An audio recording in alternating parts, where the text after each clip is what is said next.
जय श्री महाकाल। धर्म सत्य चैनल पर आप सबका स्वागत है। भगवान शिव के अद्भुत भक्तों की प्रेम और भक्ति बढ़ाने वाली दिव्य कल्याणकारी अद्भुत कथाओं के साथ आज हम फिर प्रस्तुत हैं। आज हम दक्षिण भारत के एक शिव भक्त पूसलार जी की कथा आपको सुनाएंगे, जिनकी भक्ति के आगे वहां के राजा भी नतमस्तक हुए थे। यदि आप धर्म सत्य चैनल पर नए हैं तो चैनल को अभी सब्सक्राइब कर लीजिए, ताकि आपको ऐसी कथाएं सुनने को मिलती रहें। बहुत ही सुंदर कथा है, अंत तक जरूर देखिएगा। पूसलार एक परम शिव भक्त थे और आज की कथा उन्हीं को समर्पित है। पूसलार 63 नैनारों की सूची में शामिल है। दक्षिण भारत में शिव भक्त संतों को नैनार कहा जाता है। पूसलार 8वीं शताब्दी के नैनार संत माने जाते हैं। पूसलार की जीवनी हमें एक तमिल ग्रंथ जिसका नाम है तमिल पेरिया पूर्णम सेक्कीझर, इस ग्रंथ में हमें पूसलार जी की जीवनी प्राप्त होती है।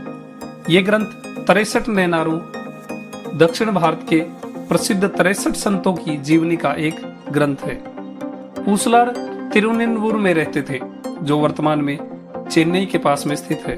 पूसलार एक पुजारी थे, ब्राह्मण थे। वो भगवान शिव के लिए एक भव्य मंदिर बनाना चाहते थे, लेकिन ऐसा करने के लिए उनके पास धन नहीं था। निराश न होकर पूसलार ने इसका उपाय सोचा। उन्होंने शिव के मंदिर का निर्माण अपने मन में ही शुरू कर दिया। पूसलार का थिरुनन्वर कस्बा एक पल्लव राजा के साम्राज्य के अंतर्गत आता था। पल्लव राजा कद्वारकन भी एक परम शिव भक्त थे।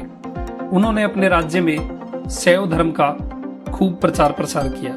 राजा कद्वारकन भी अपनी राजधानी कांचीपुरम में एक भव्य विशाल शिव मंदिर बनवा रहे थे। इधर पूसलार ने शिव मंदिर का निर्माण अपने मन में ही प्रारंभ कर दिया था। उन्होंने मन में ही मंदिर निर्माण अनुष्ठानों का पालन किया, कल्पना से जमीन को पवित्र किया और शुभ दिन पर मंदिर के लिए पहला पत्थर रखा। समय के साथ मन में ही उन्होंने अपने शिव के लिए मंदिर का निर्माण पूरा किया। मंदिर अभिषेक के लिए या प्राण प्रतिष्ठा के लिए पूसलार ने एक पवित्र दिन निर्धारित किया। संयोगवश वही दिन राजा कद्वारकन ने भी निर्धारित किया। कांचीपुरम में बन रहे भव्य शिव मंदिर के लिए राजा कद्वारकन ने वही दिन चुना था जो पूसलार ने अपने मन में बनाए मंदिर के लिए चुना था। भगवान शिव ने राजा को स्वप्न में दर्शन दिया और राजा से कहा कि तुम अपनी तिथि या दिन किसी और दिन निर्धारित करो, क्योंकि उस दिन मैं नहीं आ सकता जो दिन तुमने चुना है। उन्हें अपने प्रिय भक्त पूसलार के मंदिर अभिषेक के लिए थिरुनिन्वुर जाना है। राजा चौंक कर सपने से उठे। उन्होंने तुरंत निश्चित दिन को स्थगित कर दिया, अर्थात टाल दिया। प्रातः होते ही उन्होंने थिरुनिन्वुर की ओर प्रस्थान किया। राजा कद्वारकन पूसलार के भव्य मंदिर को देखने के लिए लालायित थे, जिस मंदिर में जाने के लिए स्वयं भगवान शिव तत्पर थे। जब राजा थिरुनिन्वुर पहुंचे, उन्हें कोई पत्थर का भव्य मंदिर नहीं दिखा। पता पूछकर राजा पूसलार की कुटिया में गए। उन्होंने पूसलार को अपने सपने के बारे में बताया। पूसलार संत ने स्वीकार किया कि वो भव्य मंदिर उनके हृदय में स्थित है। राजा पूसलार की भक्ति से चकित हो उठे। राजा ने उन्हें प्रणाम किया और उनकी पूजा करी। निर्धारित दिन पर पूसलार ने मंदिर का अभिषेक किया। पूसलार ने अपनी मृत्यु तक उस हृदय मंदिर में पूजा करी और अंत में कहा जाता है पूसलार ने कैलाश को प्राप्त किया तथा शिव की परम भक्ति को भी प्राप्त किया।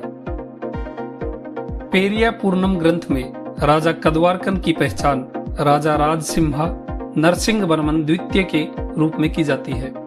कांचीपुरम में श्री कैलाशनाथन मंदिर को राजा द्वारा निर्मित मंदिर माना जाता है। तमिलनाडु के कई शिव मंदिरों में पूसलार नैनार को मुंडा सिर के साथ चित्रित किया गया है। उनके सम्मान में एक पवित्र दिन तमिल महीने आईपासी के 28वें दिन मनाया जाता है, जो आमतौर पर 13 नवंबर को होता है।